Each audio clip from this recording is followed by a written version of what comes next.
Hello dear friends, I am Dr. Anita Kahar, your today's mentor, and we will be learning today this very important topic, that is silver amalgam. Silver amalgam is very important for the curriculum of the second BDS, not only for the theory point of view but for the practical manipulation, and when you will be entering in the third year to be doing this restoration of silver amalgam in patient's tooth cavity. So for that time the knowledge regarding the silver amalgam is very important. As the silver amalgam topic is very vast, it will not be covered in a single day's lectures. I have divided the silver amalgam into a different part. So let's begin with the part 1. In part 1, we will be studying about the introduction of silver amalgam, its classification, manufacturing methods, composition and role of constituents of it, indications and various symbols that we will be using. Let us begin with the introduction. Silver amalgam is a metallic type of restoration. Metallic means all the constituents of silver amalgam, that is silver, tin, copper, zinc, all are the metals. That's why it is a metallic type of restoration. Now, silver amalgam is a direct restorative material. Direct means you are just manipulating the material, you are triturating the material outside the tooth cavity and you are inserting it into the tooth. That means indirect restoration means what? Means you will have to make the impressions of the tooth cavity, you will have to fabricate a cast, and over that you will have to prepare one indirect type of restoration, that is casted, and that casting is cemented in the tooth cavity. So that was an indirect tooth restoration, that is, it is prepared outside the oral cavity. And direct is directly we are inserting the manipulated silver amalgam into the tooth cavity. Next, it is a silver amalgam is a non-tooth colored restorative material. Yes, because it doesn't matches to the tooth color. Lastly, it is a mechanically adhering, means you need retention. You will have to take the retention from the tooth cavity. That's why the shape of the cavity, the retention and resistance span you will have to achieve from the tooth. That means you will have to design a proper cavity so that the material get interlocked in the restoration. That means you will have to prepare the convergent cavity occlusally. Then you will have to do the point angles should be sharp, the geosurface angle should be right angle. So all the precautions you will have to take while designing the cavity for restoration of silver amalgam. Now, ADS specification number of silver amalgam is 1, very important from the MCQ point of view, and ADBA specification number of mercury is 6. Now let us see certain terminologies. What do you mean by alloy? Alloy is a mixture of 2 or more metals. And what is dental amalgam? Dental amalgam alloy is an alloy of mercury with a silver tin. In this, the alloy consists of fine powder of mostly silver. The major constituent is silver. After that, tin, copper, and possibly zinc. Now, what is amalgamation reaction? The reaction between the mercury and the alloy, which follows mixing, is known as amalgamation reaction. Is after the trituration of mercury with the alloy powder, which whatever the reaction, what are the different phases get forms, that is known as amalgamation reaction. That is nothing but a setting reaction of silver amalgam. Now let us see the classification of dental amalgam. There are various ways to classify the dental amalgam. Let us see one by one. According to the number of alloyed metals, dental amalgam is classified as binary alloys. As the name suggests, it consists of 2 metals, that is silver and tin. Ternary alloys consisting of 3 metals, silver, tin and copper. Quaternary alloys, there is involvement of silver, tin, copper, and in addition there is zinc or indium is added. Now next type of classification is according to the shape of the particles. It can be a spherical shape, that is smooth surface spheres. It can be a lathe cut shape, that is irregular in shape. And lastly, it is an admix, that is combining both spherical and lathe cut shape of the particles. Next classification is according to the whether the powder consists of unimixed or admixed alloys. Admix is also known as dispersion or a blended alloys, means it consists of both the type of the alloy particles, either spherical and lathe cut. And single compositional or unique composition means all the constituents are uniform. That is single composition. Next type of classification is according to the particle size. Here you will see micro cut, fine cut and coarse cut. According to the copper content, which is very important because all our setting reactions are depending on this only.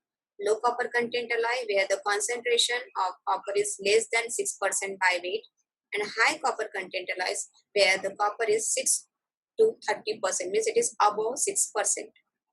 According to the zinc content, it can be a zinc containing alloys where the concentration of zinc is more than 0.01% by weight, and non-zinc containing alloys, that is zinc free alloys, is less than or equal to 0.01% by weight.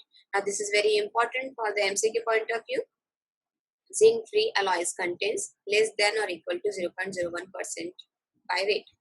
According to the addition of noble metals, it can be platinum, gold or palladium is added as a noble metals. Next is additional classification according to the generation of amalgam.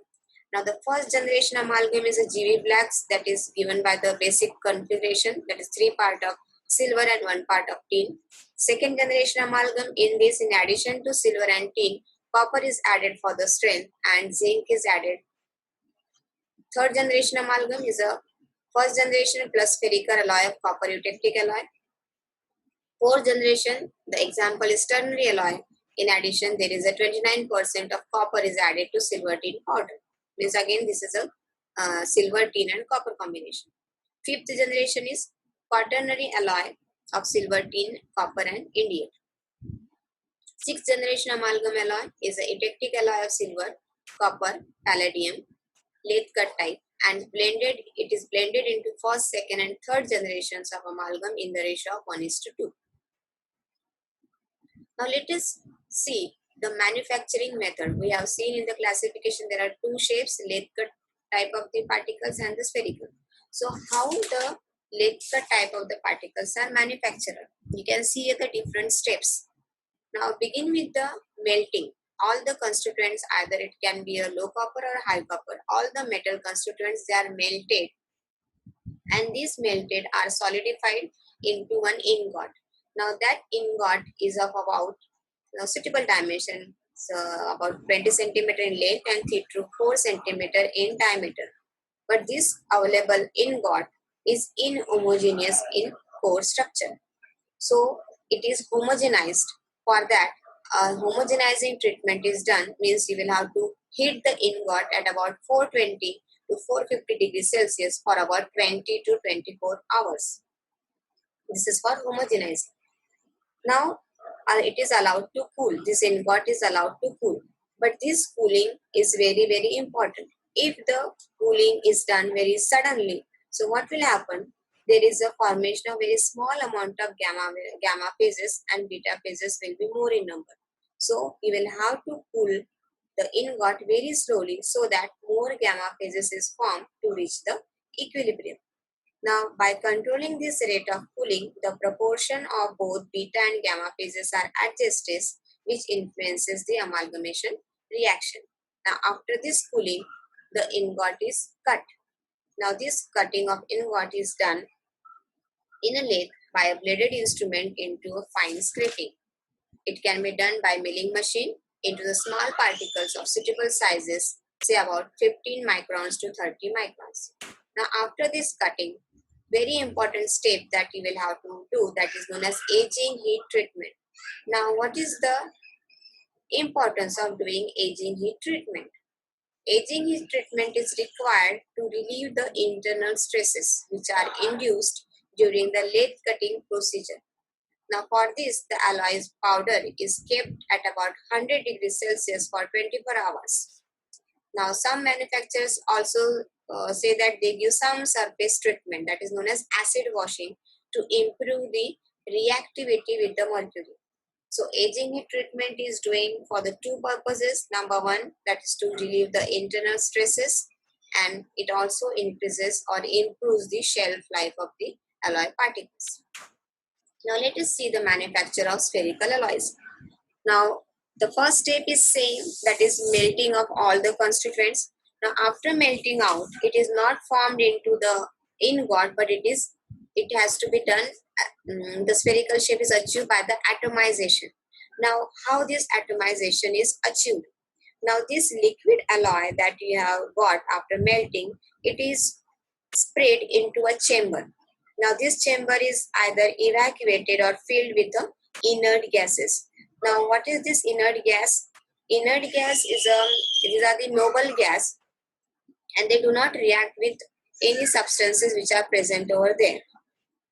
Means it doesn't undergo any chemical reaction with them. The examples of these inert gases are helium, neon, argon, and krypton. So this liquid alloy is sprayed into an evacuated, or it is sprayed into a chamber which is filled with the inert gas. And after this spraying, this liquid droplets get solidified into the small spherical particle. And after this, you will have to do the homogenizing treatment that we have done in the lathe cut shape. And after this, you will have to do the acid washing procedure to relieve the internal stresses. So in this way, spherical type of the alloy particles are manufactured. Now next is a disperse or admixed alloys. Now as the name suggests, and we have seen in the classification, it is a mixture of both lathe cut and the spherical alloys. So it is a physical mixture of low copper lathe cut alloys and 30 to 55% of silver copper eutectic atomized powder, that is spherical shape of the particles.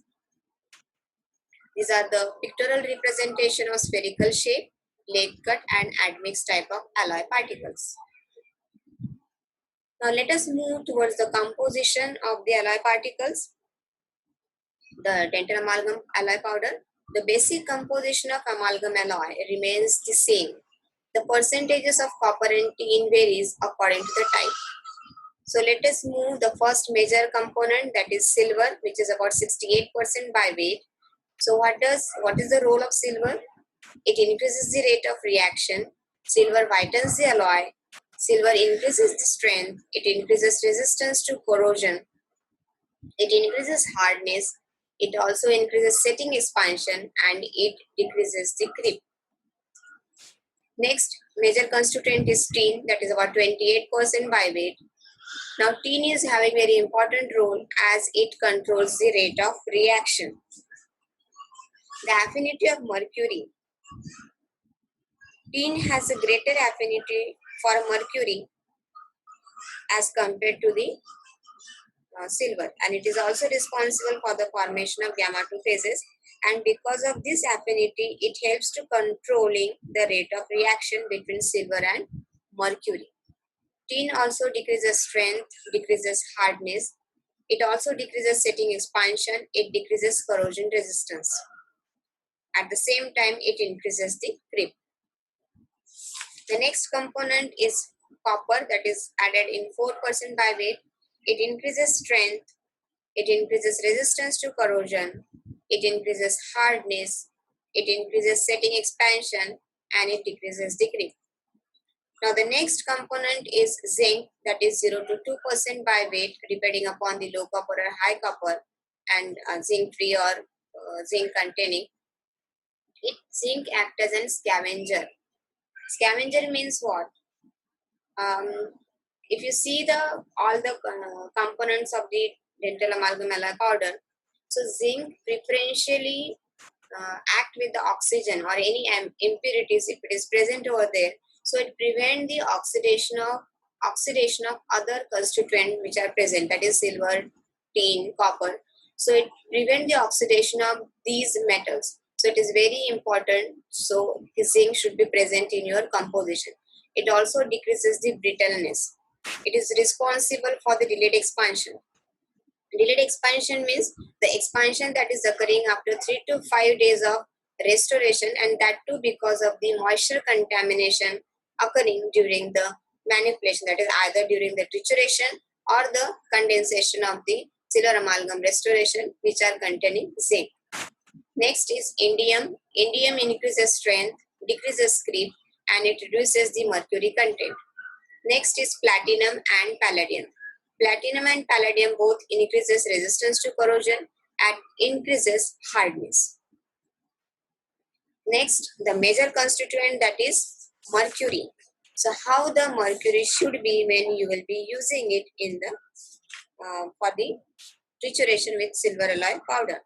So this mercury should be pure, arsenic free, and it should be specially triple distilled. Now there are two other alloys are present that are known as pre-amalgamated alloys and the gallium alloys. Now what are these?